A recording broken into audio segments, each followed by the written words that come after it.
오늘 강의는 공부에 관한 질문 모든 것이라는 제목입니다. 오늘 강의도 열심히 잘 듣고 도움이 되는 강의가 되면 좋겠습니다. 그 전에 우리 이제 고3 여러분들을 위해서 특별한 순서를 마련했는데요. 바로 수시와 정시를 준비하는 노하우입니다. 그것들에 대해서 간단히 언급하고 다음 본 강의를 진행하도록 하겠습니다. 친구들 방학이 이제 지나고 개학을 했죠. 그리고 얼마 전에 수능 100일이 지났습니다. 지금은 이제 방송 기준일로 약 수능 80일 정도 남았다고 하는데요. 모두 화이팅 하시길 바랍니다. 코로나로 인해서 참 이래저래 어려움이 많았는데요. 그럼에도 시간이 흘러 벌써 9월이 성큼성큼 다가왔습니다. 이제 수능은 막바지, 수시는 곧 준비해서 이제 원서 접수를 하는데요. 오늘 잠깐만 짚어 넘어가도록 하겠습니다. 먼저 수시부터 살펴보도록 하겠습니다. 수시 일정은 이제 9월 10일 금요일부터 시작입니다. 그 중에 이제 5일 동안 진행되는데 그 5일 중에 3일을 이제 수시 지원하는데 학교에서 이제 원서 접수를 받습니다. 여러분 전략을 준비한 대로 잘 세우시고요. 서류나 등등을 빠뜨리지 않도록 잘 확인하시기 바랍니다. 서류 미달로 탈락하는 경우가 간혹 생기는데 이렇게 되면 참 아쉽겠죠? 그러니까 잘 살펴보시길 바랍니다. 혹시나 자기소개서와 같은 서류들 이렇게 글을 쓰거나 또 이제 첨삭이 필요한 서류들이 있다면 추천서도 괜찮고요. 그런 것들에 대해서 도움을 요청받고 싶은 분들은 번개탄 이제 에듀파이어에 남겨주시거나 연락을 주시면 제가 첨삭 지도를 해드리도록 하겠습니다. 그리고 그 다음으로 수능에 대해서 살펴보도록 하겠습니다. 이제 수능은 약 80일 정도 남았는데요. 이제 방학 동안 여러분 공부 많이 했죠? 이제 방학이 지나고 이제 9월부터는 이제 막바지입니다. 여기서부터는 매우 중요하니 여러분들이 잘 준비하시길 바랍니다.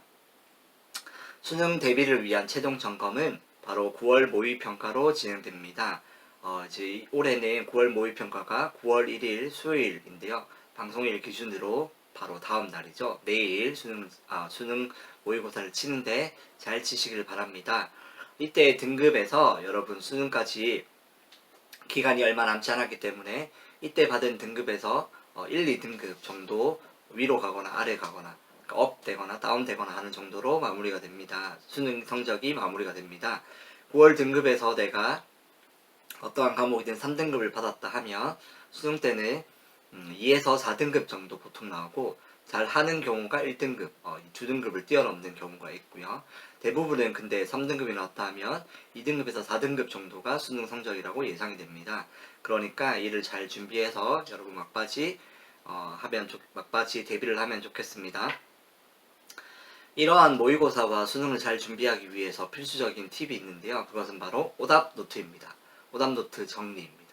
그동안 만들었던 오답노트를 여러분 내일 시험 치기 전에 꼭 한 번 다 살펴보고 시험 치시기를 추천해 드립니다.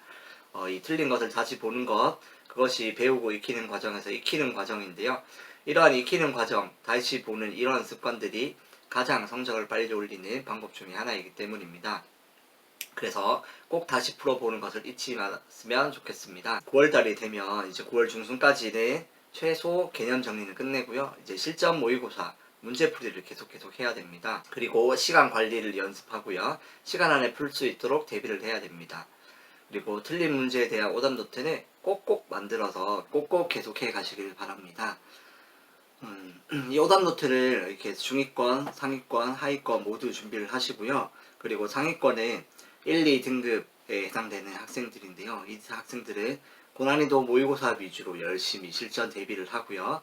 그리고 중하위권 학생들은 보통 모의고사, 고난이도 말고 고난이도 풀면 안 돼요.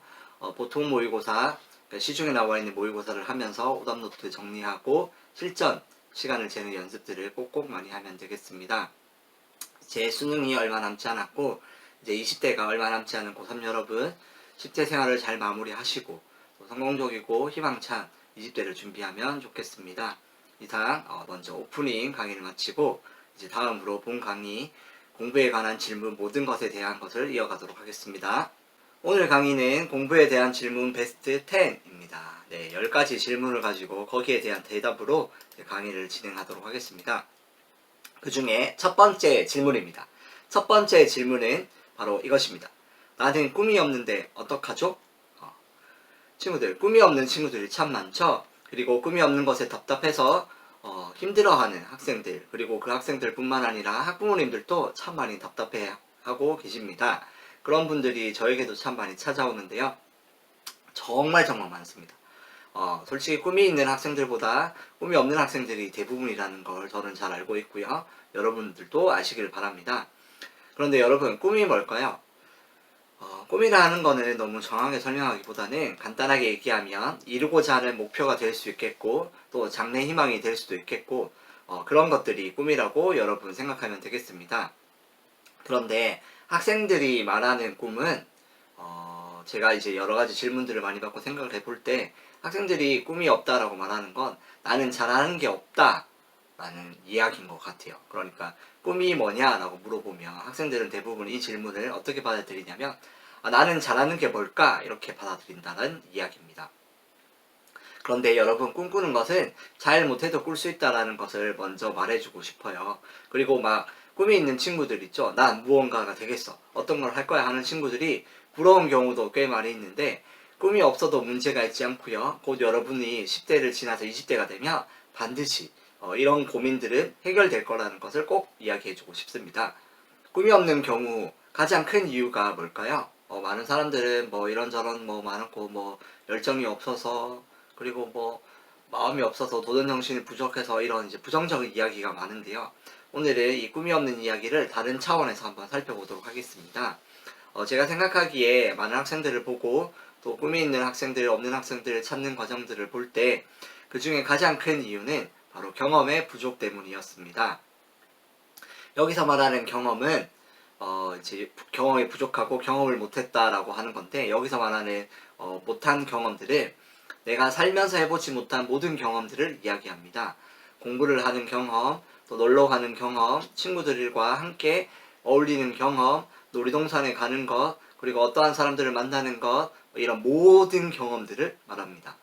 친구들의 꿈이 없는 친구들은 대부분 이 모든 경험들이 부족해서 그렇습니다. 내가 해보지 못한 경험들을 조금씩 하면 이제 꿈이 생긴다라는 이야기인데요. 그래서 꿈을 찾고 싶어하는 친구들, 나도 꿈이 있었으면 좋겠다. 저는 뭘 잘할까요? 저는 뭘 할 수 있을까요? 라고 하는 친구들의 머릿속으로 생각은 그만.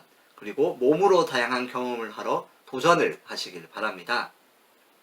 도전 중에는 탐방도 있을 것이며 견학, 그 다음에 교회가 다니는 학생들은 수련회, 그리고 동아리, 봉사활동, 여행, 이 모든 것들이 해당되는 건데요. 이런 것들을 여러분들이 경험을 많이 하면 좋겠어요. 이런 경험들이 많아지면 여러분들은 나중에 결국 꿈을 꾸게 되는 원동력이 되고 꿈을 꾸게 될 것입니다. 꿈이 명확하고 확실한 친구들은 이러한 다양한 경험들을 통해서 내가 무엇을 좋아하고 하고 싶은지 깨닫게 된다는 것입니다.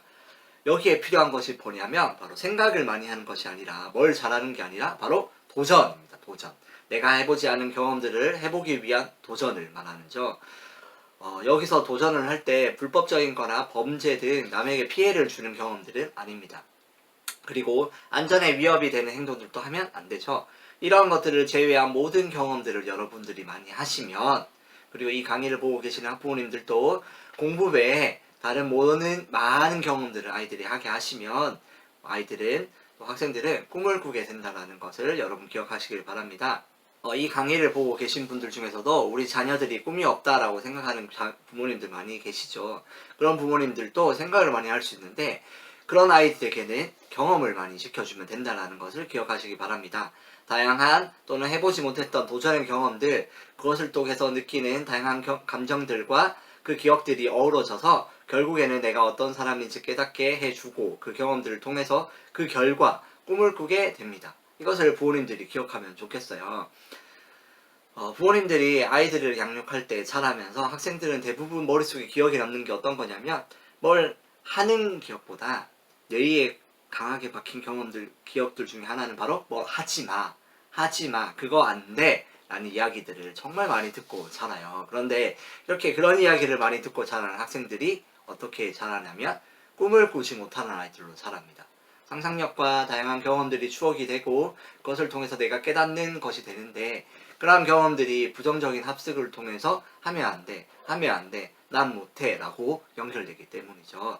그래서 여러분, 부모님들 같은 경우에는 우리 아이들에게 한번 해보렴, 한번 해보아, 한번 도전해보렴 이런 것들을 하면 좋겠어요. 그런데 여기서 원칙은 안정과 피해, 남에게 피해를 주는 경험 외에 그 나머지 경험들은 대부분 한번 해보렴, 한번 해보자, 한번 하면 좋겠어 라는 이야기로 피드백을 해주는 겁니다. 그러면 그런 친구들, 그렇게 이런 이야기들을 많이 듣고 경험이 쌓인 친구들은 지금 당장에는 그것이 효과가 없을지라도 고민하고 찾아가는 친구들이 되고 또 꿈을 발견하는 친구들로 성장한다는 것을 기억하면 좋겠습니다. 내가 꿈이 없다, 그런 것들 걱정하는 친구들 있죠?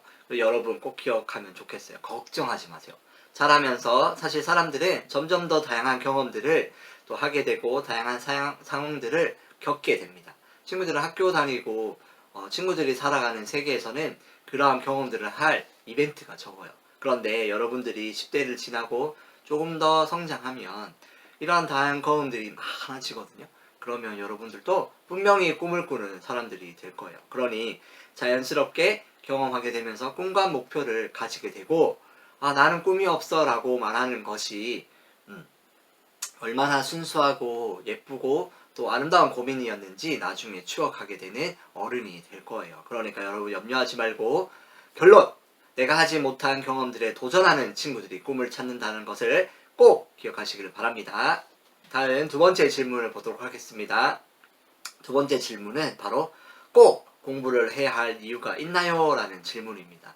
정말 이렇게 이야기 많이 듣는 질문입니다. 여러분, 공부를 왜 해야 할까요? 라고 제가 학생들에게 물어보면 또 부모님들께 공부를 왜 시켜야 할까요? 라고 물어보면 여기에 대해서 대답을 못하는 친구들, 부모님들은 한 명도 없습니다.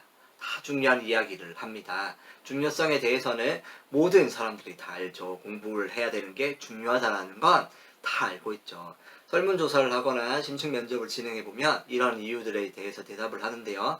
학생들 중에 많은 사람들은 꿈을 이루기 위해서 또 세상에서 살아갈 지식을 습득하기 위해서 이런 이야기를 정한 목표부터 돈을 벌기 위해서 굶어 죽지 않으려고 이런 대답도 있고요.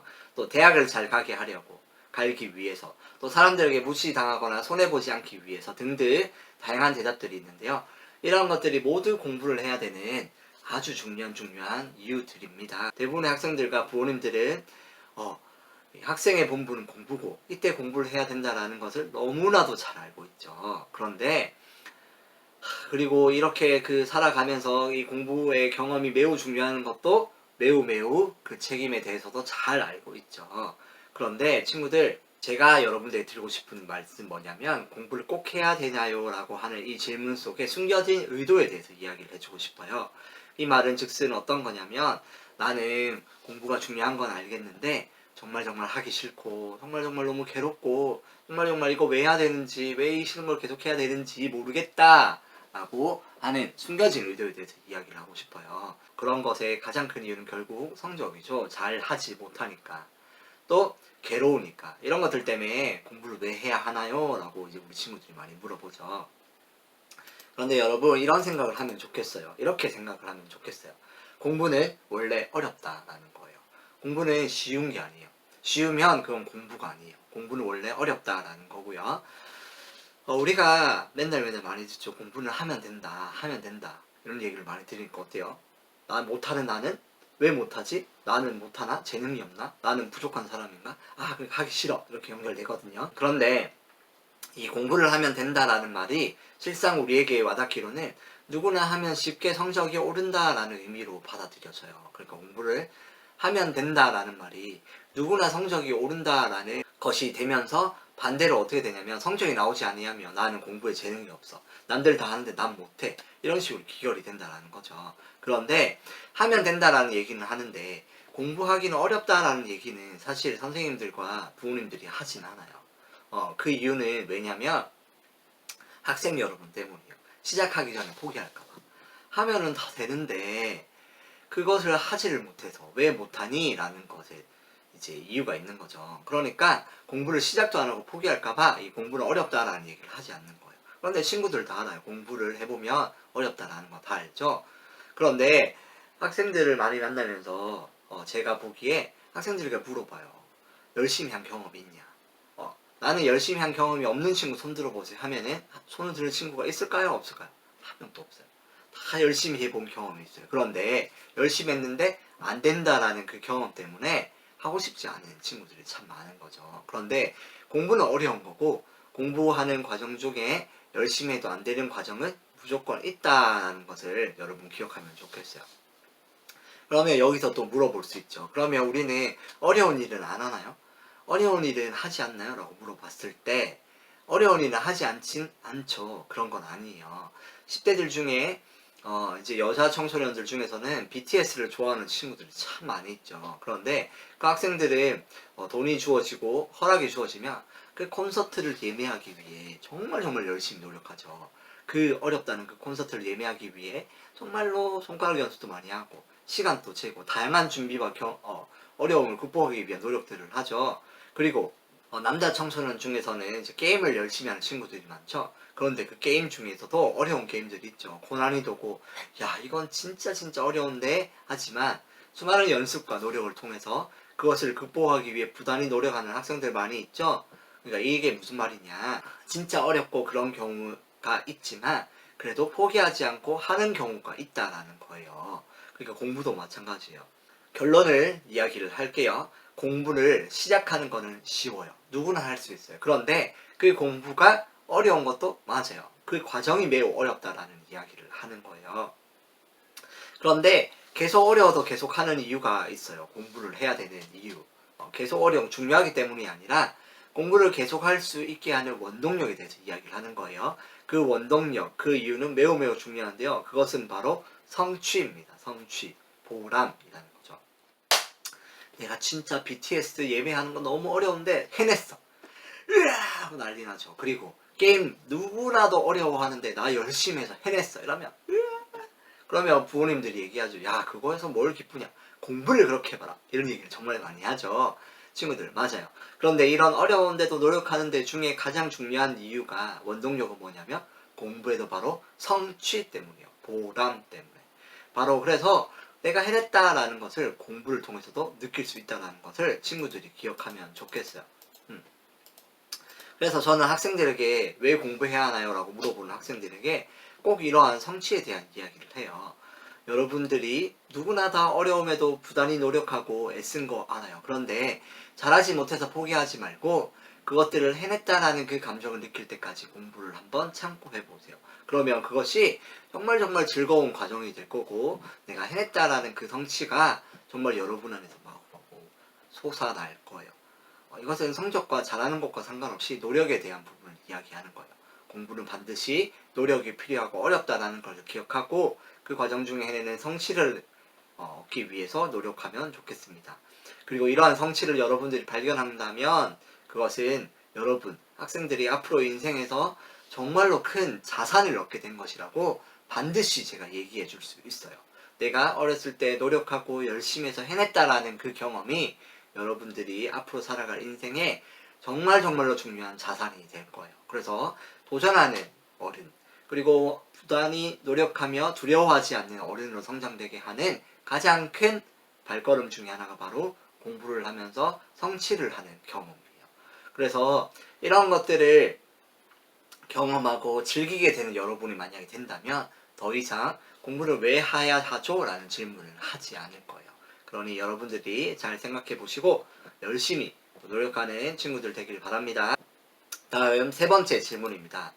세 번째 질문은 우리 아이들이 또 많이 하는 질문인데요. 그리고 부모님도 꼭 들어보면 좋겠다는 질문입니다. 그것은 뭐냐면 공부할 때 공부만 해야 하나요? 게임이나 유튜브 등등을 보면 안 되나요? 그럼 많은 얘기를 합니다. 우리 부모님은 게임도 못하게 해요. 유튜브도 못 보게 해요. TV도 못 보게 해요. 저는 정말 죽겠어요. 공부를 열심히 해도 하면 안 된대요. 라는 이야기를 많이 듣는데요. 이것에 대해서 제가 한번 정리를 해보겠습니다. 공부를 할 때,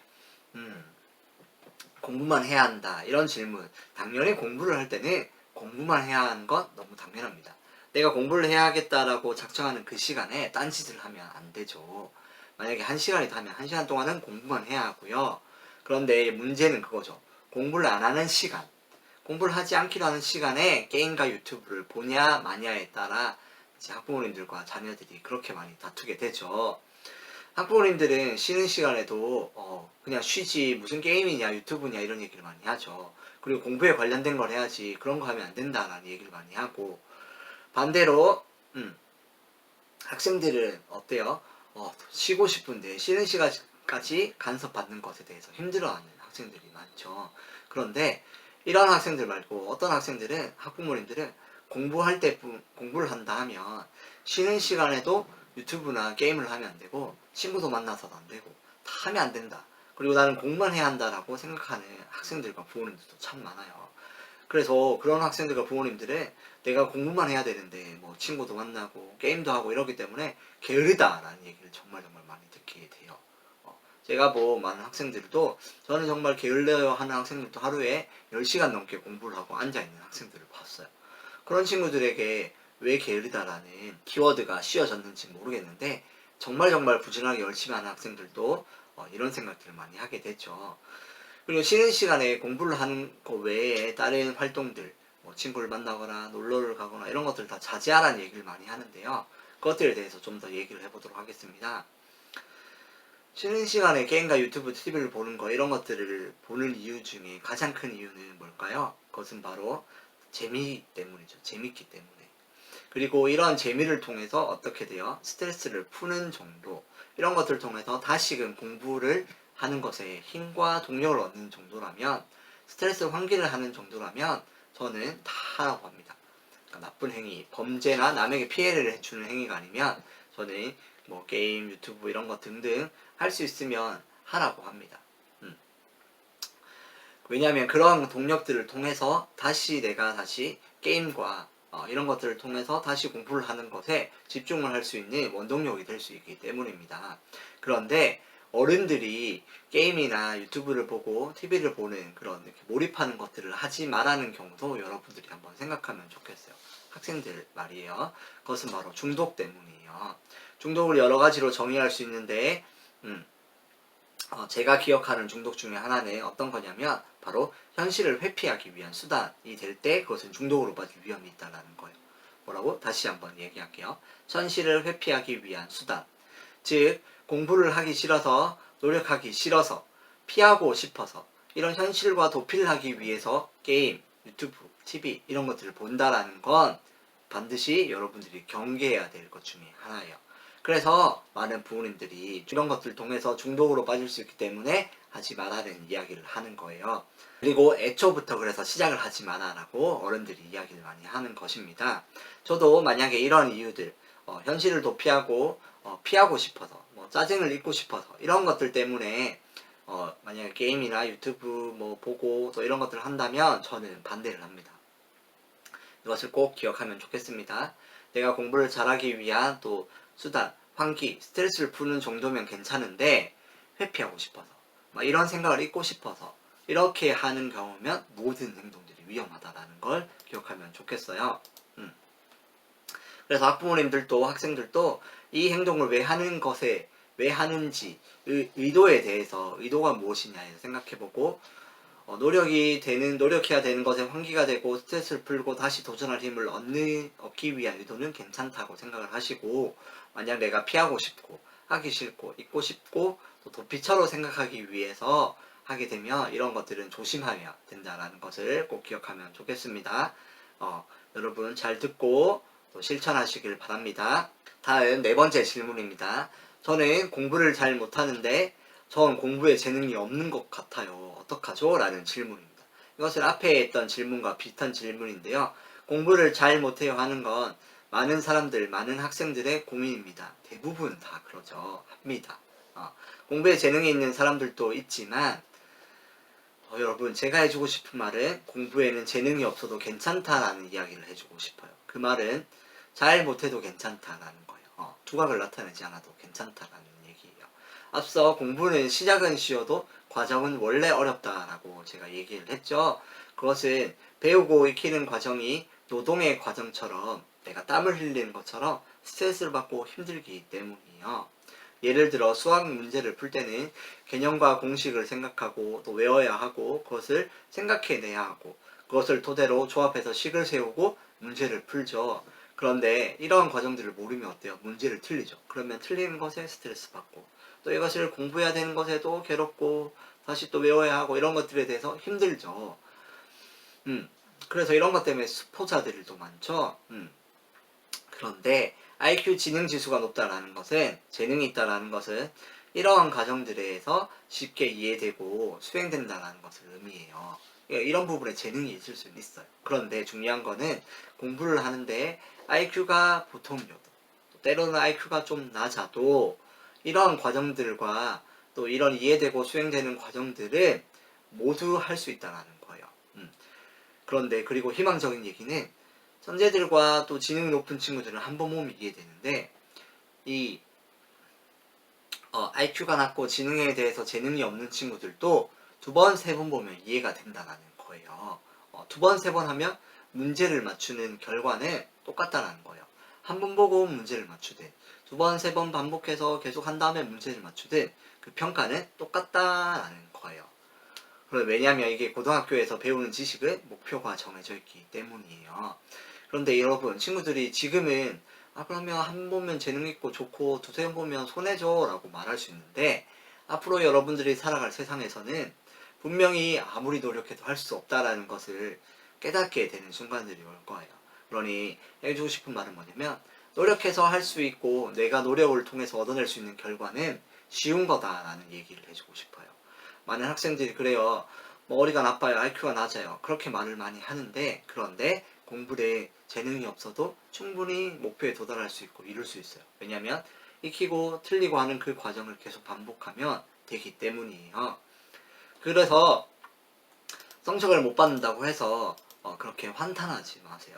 자신을 비하하는 학생들은 생각을 멈추고 긍정적으로 노력하고 배우고 익히는 과정에 충실하면 여러분들도 언젠가 나중에 야 얘는 공부에 재능이 있어 공부에 능력이 있어 라는 이야기를 듣게 될 거예요. 왜냐면 그 결과가 지능이 있는 친구들과 결과가 똑같기 때문에 시험 100점은 한 번 보고 100점을 받든 5번 보고 100점을 받든 이 100점 받는 게 중요한 거죠. 노력의 결과라는 거예요.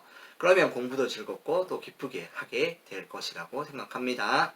이상입니다. 그리고 5번째입니다. 5번째는 선행학습에 대한 질문입니다. 선행학습 어떻게 해야 하죠? 하는 게 좋나요? 하면 안 되나요? 이런 이야기들은 늘 계속되죠. 많은 학부모님들이 진짜 많이 문의합니다. 그래서 실제로 학원에서는 대부분 선행을 합니다. 하지 않는 학원은 없다라고 생각하면 되겠습니다. 그래서 정상적으로 내가 1학년이 중학교 1학년이 되었는데 중학교 2학년 걸 배우러 간다 하면은 안 받아주는 경우도 꽤 많이 있어요. 왜냐하면 그 학생들은 1학년 걸 끝내고 2학년, 3학년 걸 하고 있기 때문이죠. 과연 선행을 해야 할까요?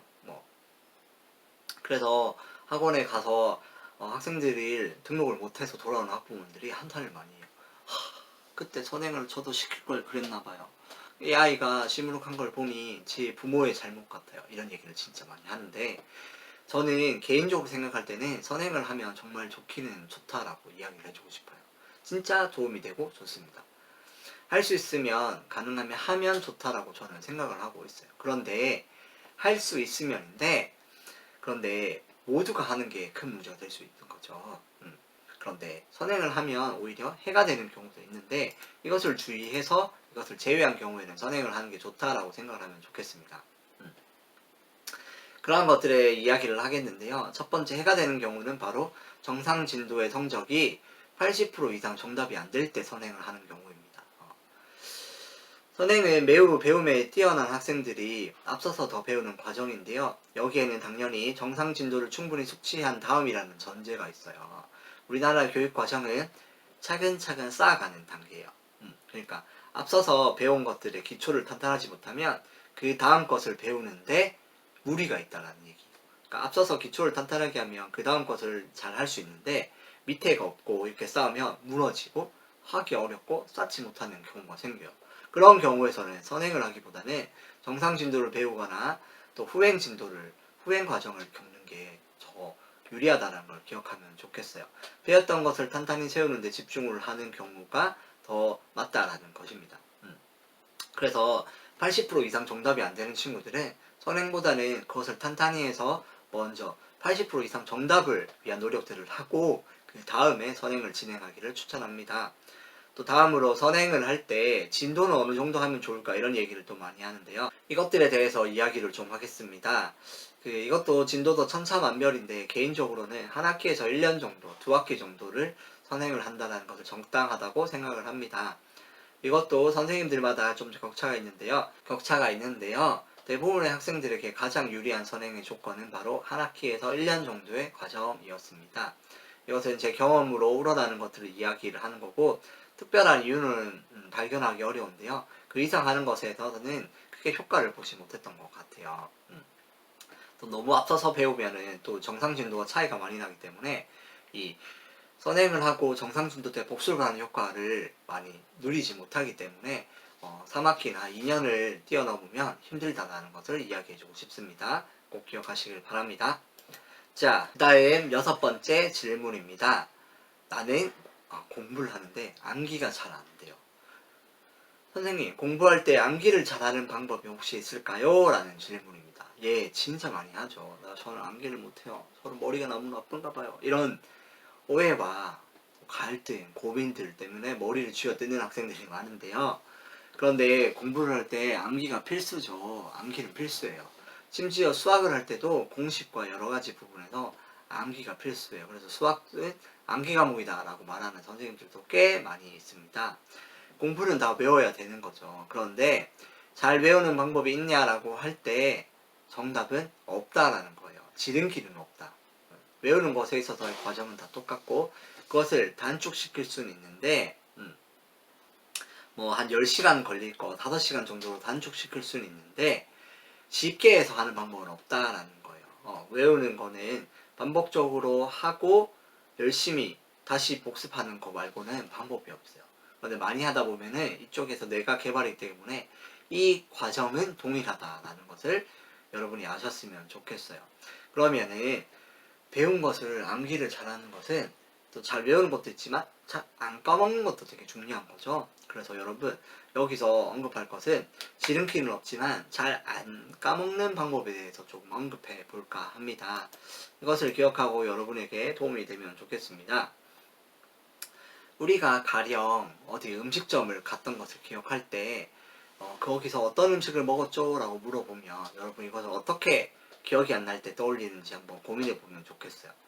그러면은 보통 그 음식을 먹은 것도 기억하지만 그 주변의 기억들을 같이 우리는 기억하고 있죠. 뭐 어떻게 갔는지, 누구랑 갔는지, 그리고 어떠한 상황에서 갔는지, 왜 갔는지, 그리고 그때 무슨 얘기를 했는지, 뭐 이런 주변의 기억들을 같이 외우다 보면은 그때 이 어우러져서 그때 이 음식을 먹었어 라는 것을 기억하고 있는 경험들 다 있죠. 그래서 이런 것들을 우리는 어떻게 말하냐면 바로 추억이라고 이야기해요. 추억. 핵심 포인트는 장기 기억. 잘 안 잊어버리는 기억은 바로 추억이라는 이 경험이에요. 그런 것들이 우리에게 머릿속에 박혀서 오랜 기억이 된다는 거예요. 공부에 좀 적응을 해본다면 우리가 이해를 하면서 외워야 된다는 이야기 많이 하죠. 이해를 한다. 이해를 하면서 외워라. 그래야 안 까먹는다. 그래야 오래 기억한다. 이런 얘기 많이 하죠. 그 말이 무슨 말이냐면 추억이 되어라. 추억처럼 되어라. 이런 이야기인 거예요. 추억처럼 스토리로 외운다. 수학 공식을 외울 때도 그냥 막 암기를 하기보다 이게 왜 필요한지 문제를 풀면서 이렇게 해서 이런 게 들어가구나. 이러한 상황에서 쓰는 거구나. 그리고 이 장소를 어디서 외울까? 나는 자습실에서, 학교에서, 학원에서 이 공식을 한번 외웠었지 라는 이런 주변 기억들과 함께 이것을 외워보세요. 마찬가지 역사나 이런 것들 암기 과목, 탐구 영역도 마찬가지예요. 이런 주변 기억들, 단순히 그것만 기억하기보다 그것을 기억하기 위한 주변 기억들을 함께 이렇게 통으로 기억하다 보면은 여러분에게 훨씬 더 뇌도 잘 개발되고 이런 것들은 추억이 되면서 추억으로 기억이 되기 때문에 잘 까먹지 않는 장기 기억이 될 수 있어요.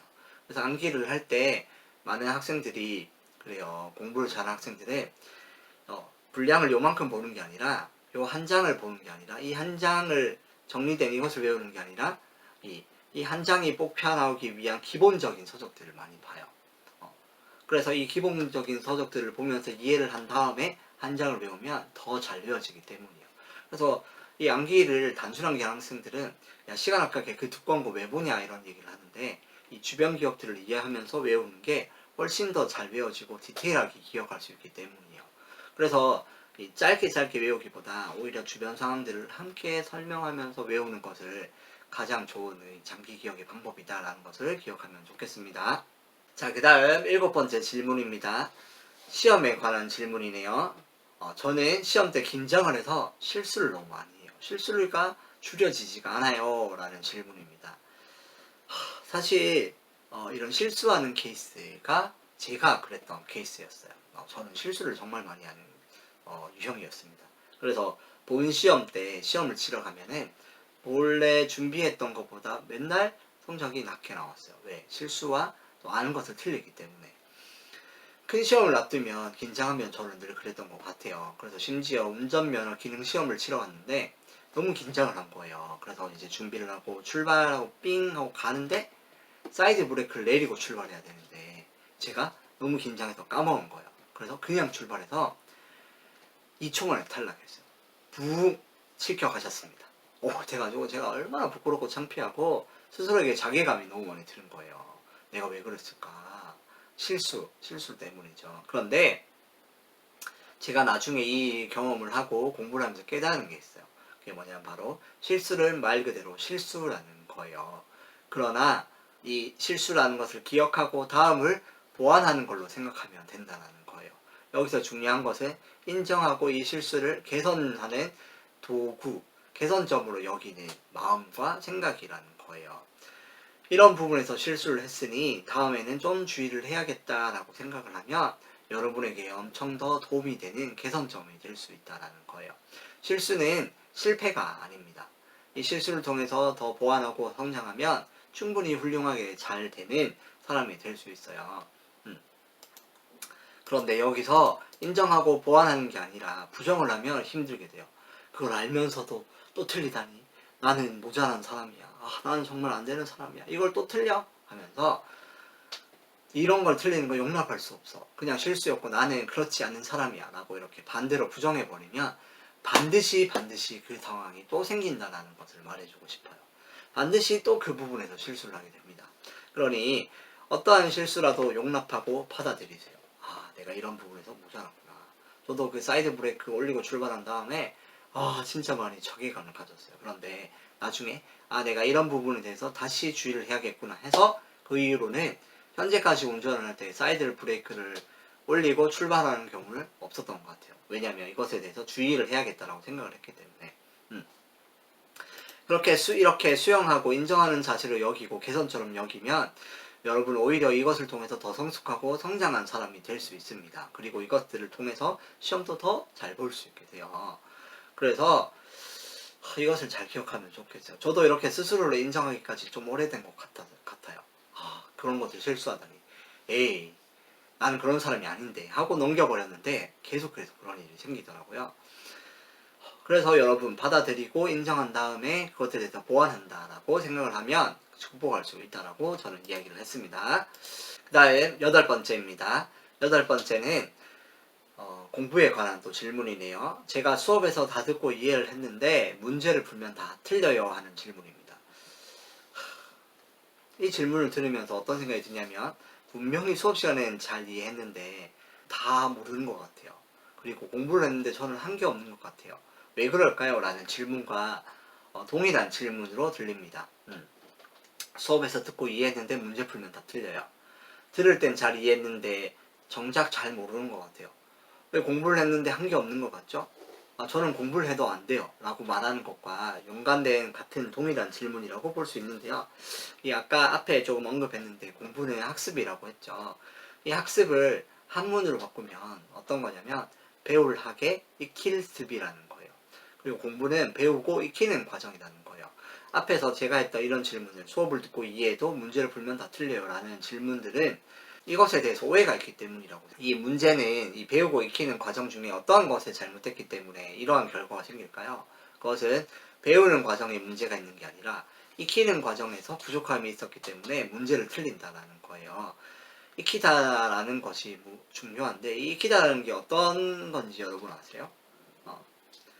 이 익히다라는 것은 뭐 이것을 어떻게 사용하는지, 또 이것을 어떻게 적용하는지, 또 이것을 통해서 무엇을 알 수 있는지 등등 내 것으로 만들기 위한 과정이라고 볼 수 있어요. 그러니까 배움이 내가 하기에 능숙하게 하기 위한 과정들을 익히다라고 말할 수 있는데요. 수업 때 듣고 이해하는 것은 그러면 배우는 과정일까요? 익히는 과정일까요? 배우는 과정이에요. 맞아요. 이 배우는 과정을 통해서 그 다음 익히는 과정을 통해서 내 것이 된다라는 거. 내 것이 된다라는 것은 문제를 맞춘다라는 경험이에요. 문제를 풀면서 틀린다라는 건 어떤 거냐면 익히는 과정 중에 일어나는 자연스러운 현상이라는 거예요. 수업을 듣고 문제를 풀 때 다 맞춘다라는 경우는 그때는 가능하지만 시간이 점점 지날수록 또 점점 더 어려운 과정에 진입하면 진입할수록 이런 경우는 거의 없어요. 문제를 풀기 전에 이 배운 것을 가지고 적용하고 익히기 위해서 문제를 풀고 틀린다라는 거. 이것은 자연스러운 과정이라는 것을 여러분들이 기억하면 좋겠어요. 중요한 것은 이때 뭐냐? 이 문제를 틀리면서 익힌 것을 시험 때 맞추는 것이 제일 중요한 거죠. 맞추면 된다는 거죠. 그래서 여러분 기억해야 될 것. 내가 듣고 이해했는데 문제를 틀린다라는 것을 여기에 이렇게 주안점을 둬서 나는 잘 못해. 어떻게 하면 좋을까라고 고민하지 마시고 틀릴 때 다시 한번 살펴보고 익히는 과정에 집중하면 좋겠어요. 그래서 틀린 것을 연연하지 말고 이것에 대해서 집중하면 자연스레 시험 성적도 높아지고 그리고 수업의 이해에도 문제 풀면 다 틀린다라는 이러한 질문도 더 이상 하지 않을 거라 생각합니다. 자, 그 다음 9번째 질문입니다. 9번째 질문은 대학교 갈 때 입시에 대한 질문입니다. 대학교 갈 때 전공을 어떻게 정하고 학교를 어떻게 정하면 좋을까요? 라는 질문입니다. 이 질문은 앞선 저는 공부에 흥미가 없어요. 뭐 이런 질문과도 유사한데요. 사실 그 앞에서 대답할 때 경험이라는 걸 이야기를 했는데요. 사실 고등학교 과정에서 대학교 전공을 정하고 이 대학교까지 진학을 하는 것이 우리나라 현실에서는 완벽히 성공하게끔 가기가 어렵다라는 것을 먼저 이야기하고 싶어요. 왜냐하면 그만큼 학생들이 다양한 경험을 하기 어려운 환경이고 또 이러한 다양한 경험들을 하는 학생들도 잘 못 찾고 또 부모님들도 이것에 대해서 잘 모르기 때문이에요. 학교 시스템도 마찬가지예요. 그래서 이런 경험들이 없기 때문에 이런 선택의 기준 또 선택을 하기에 어려움이 있다는 것은 너무 당연한 이야기예요. 그러면 여기서 한 가지 팁은 앞에서 좀 언급한 것처럼 직접 경험해 보는 게 참 좋은데요. 대학교 가거나 전공을 정할 때 내가 한번 생각했던 대학은 한번 경험해 보면 좋겠어요. 학교의 홈페이지를 보는 것도 괜찮고 또 직접 그 학교에 발을 디뎌보고 또 그 학교를 방문하는 것도 괜찮고 거기 가서 분위기를 한번 살펴보고 그 건물들도 보고 또 되면은 학생들에게 질문도 해보는 그런 경험들을 하면은 여러분들이 정하고 또 결정하는 것에 도움이 될 거라 생각됩니다. 전공도 마찬가지예요. 직접 그 정보에 대한 정보나 또 그와 관련된 사람들 또 그 전공을 하기 위한 환경들을 경험할 수 있는 곳을 한번 찾아가면 좋겠어요. 그래서 그런 것들을 통해서 이야기하고 살펴보고 다시 보는 그 과정을 통하면 훨씬 도움이 된다는 걸 기억하면 좋겠어요. 그래서 많은 학부모님과 학생들이 이거 해봐라 저거 해봐라 너 이거 괜찮잖아 이런 것보다 이거 해보라 하기 전에 먼저 거기 가서 한번 경험하고 또 여기 해보기 전에 경험하고 이런 경험들이 많으면 생각보다 대학교 전공을 정하는데 쉽게 할 수 있어요. 이것을 정하는 것이 사실 고민되고 어려운 거 내가 잘 모르는 것도 있는데 여기에서 숨겨진 의도에 대해서 한번 얘기를 해보고 싶어요. 그것은 바로 뭐냐면 바로 이 대학과 전공을 정하는 것이 내 미래와 직접적 연관이 있고 내 미래에 매우 중요하기 때문이라고 생각을 하기 때문입니다. 그러니까 이것을 정하는 것에서 고민을 많이 하고 어렵다라는 것은 이것을 정하면 내 인생이 이것대로 결정되어진다라고 하는 그 부담감과 책임감 때문이죠. 어떤 선택을 해야 더 좋은 인생이 될까 등등 그런 부담이 크기 때문이죠. 그런데 여러분 기억해야 될 게 대학을 졸업하고 그 학과와 관련된 직업에서 취업을 하는 사람들보다 오히려 학과와 상관없는 곳에서 취업을 하고 일하는 사람들이 우리나라에 훨씬 많다는 거예요. 그러니까 그때는 당시에 중요하다고 생각할 수 있는데 막상 그 중요한 것들이 대학뿐만은 아니고 앞으로 인생이 또 많다라는 것을 이야기하고 싶어요.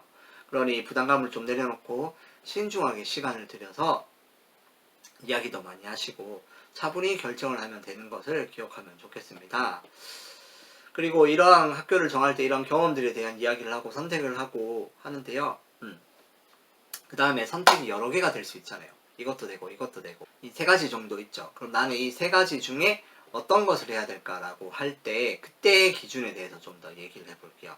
그러니까 어떤 대학을 정할지는 이미 앞선 경험들을 하고 그 다음에 내가 최종 세 가지를 정했는데 이 세 개 중에는 모르겠어요 할 때의 기준인데요. 그런 것들을 어떤 학교냐 어떤 학과냐가 물론 중요하겠고요. 그 다음에 졸업하고 전망이 어떠냐, 진로를 어떻게 설정해 가느냐, 뭐 취업을 하러 가는 사람이 많으냐, 아니면 뭐 공부를 하러 가는 사람이 많으냐, 이런 것들도 중요한 기준이 될 수 있어요. 그리고 그 학교 주변의 인프라, 그 학교 주변에 내가 뭐 누릴 수 있는 인프라가 많은가, 뭐 도서관이나 아니면 뭐 실습할 수 있는 센터나 또 때로는 뭐 쉴 수 있는 곳이나 뭐 또 식사를 할 수 있는 곳이나 이런 인프라를 좀 생각해 보면 또 결정할 수 있고요. 그 다음에 그 학교를 통학할 수 있느냐 아니면 무조건 자취나 기숙을 해야 하는가 이런 유무도 괜찮고 그 다음에 학비가 얼마냐 이런 것도 되게 중요한 또 기준이 될 수 있어요.